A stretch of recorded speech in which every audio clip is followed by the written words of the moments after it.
Well, hey YouTube, it's MIgardener, and today I thought I'd go over the mini orchard. I have not done it in a while, and a lot has happened, and I did lose one tree, which I'll show you in a little bit, but I was going to say I still have yet to pull up the sod and replace with wood chips. That's on the to-do list now that things are starting to calm down.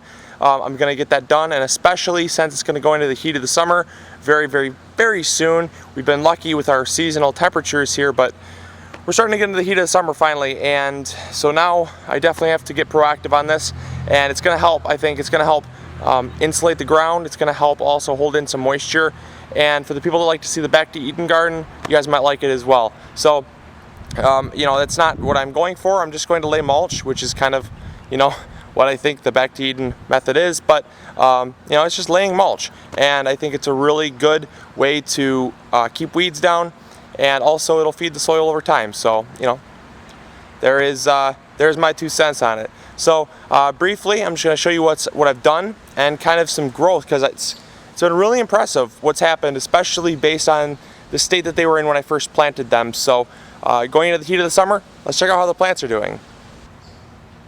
This is the Hardiness Zone 4 peach. Now, I typically don't buy peaches that are Hardiness Zone 4, but it was 12 bucks. And it was from Park Hill Plants. It's a semi-dwarf peach, and it's a Hardiness Zone 4, as I said. So it's going to do really great. And like I said, it was $12.99. This was, I got it at Meijer. It was a I guess it was like a fire sale, not really a fire sale, but it was more of a promotional that they had. And so I got a fruiting peach. It actually had a peach on it down there, but I cut it off because I wanted it to branch out really nicely. It's grown a lot, and I actually transplanted it from right there because my other peach that I had here, or I guess it was a nectarine, but my nectarine that I had here actually died. It never came back. It was a root stock, so it was a bare root stock, so it really didn't have any soil around it, so it went through a lot of stress. And then we had a cold snap, and then a really hot snap, and then a freezing cold snap, and it just did not like that one bit. It never came back, so I replaced it with this, and it looks great, and I think we're going to do really well. Should be fruiting by next year. And then over here, this is, I believe this is my Camas pear. I'm not totally sure. This is my Bartlett pear. Yes, this is my Bartlett pear. And I do have some aphids up here. As you guys can focus. Come on, focus. I do have some aphids up here, so I will be spraying these with an oil here. I'm just kind of waiting. I've never actually seen aphids on these types of things before, so it's gonna be a first battle for them. So if you guys want to help me out, tell me how you would take care of this. I was planning on getting some horticultural oil and spraying some on the tips of the leaves there, or I was thinking about just possibly taking them and just pruning them, because really they're only on the new shoots and it needs to be pruned anyways to force some new side growth out of the bottom. So I might do that as well. I don't know. I'm just trying to go as organic as possible here. And then this is my, I believe it's a Camas pear. Yes, Camas pear. It's a red pear. This one got hit by some deer, and it's coming back from its attack from this attack with the deer, and it's doing really great actually. It's pushing out a lot of green growth here, and it's pushing out a lot of new growth all along here. So what I'm going to do is I'm going to let it bush out its first year, since it's so stunted and it's so lacking leaves, and I'm actually going to prune it next year, probably about right there, and it's going to push all of that new growth out. It's going to bush out. And I actually have an example where there was only some growth down here, and then there was no leaves up here, and there was a couple leaves up here. I actually pruned it off, and it turned out great. And that is actually this peach tree right here. Now this peach tree had none of this growth. It was just tiny little buds, and I thought it was going to die, and there was all the way up here. And so I mean, you had a good, probably I'd say maybe 3 or 4 feet worth of tree, and only about 2 feet of it had actual leaf growth on it. So I took it back, and I just lopped it off right there, and it's really small. I mean, it's probably 2.5, no more than 3 feet tall, I would say. And as you can see though, it is just really pushing out lots of new growth. It's just really profuse now, and it's going to be a nice bushy tree. I think it's going to really benefit the tree. And also when you prune just as a quick tip, when you prune your fruit trees, they have a thing called rule of thirds. And so whatever height the tree is, if you prune off 1/3 of that, it's going to be the most beneficial pruning most beneficial pruning that you can do for your fruit tree, because it's going to thicken up the stem here. It's going to thicken up the stem, and it's also going to push a lot of new side growth. It's going to keep it low, and it's going to bear a lot more fruit.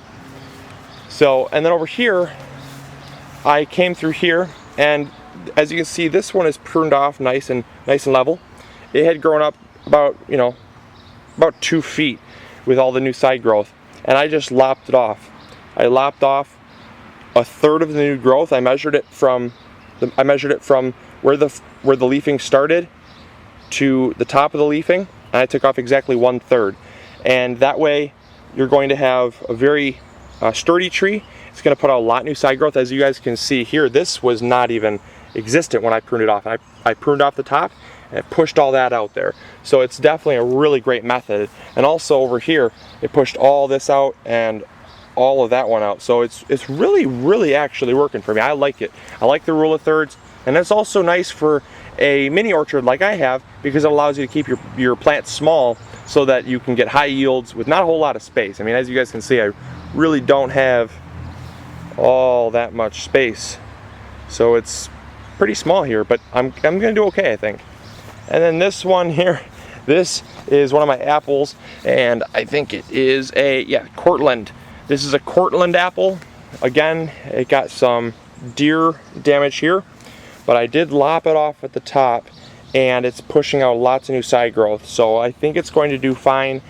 I said I wasn't going to lop it off for the first year, similar to the Camas pear, but I went ahead and I lopped it off to see kind of the difference of doing it now versus doing it later, because I was worried about stress. I didn't want to overstress it, especially because this is my favorite type of apple.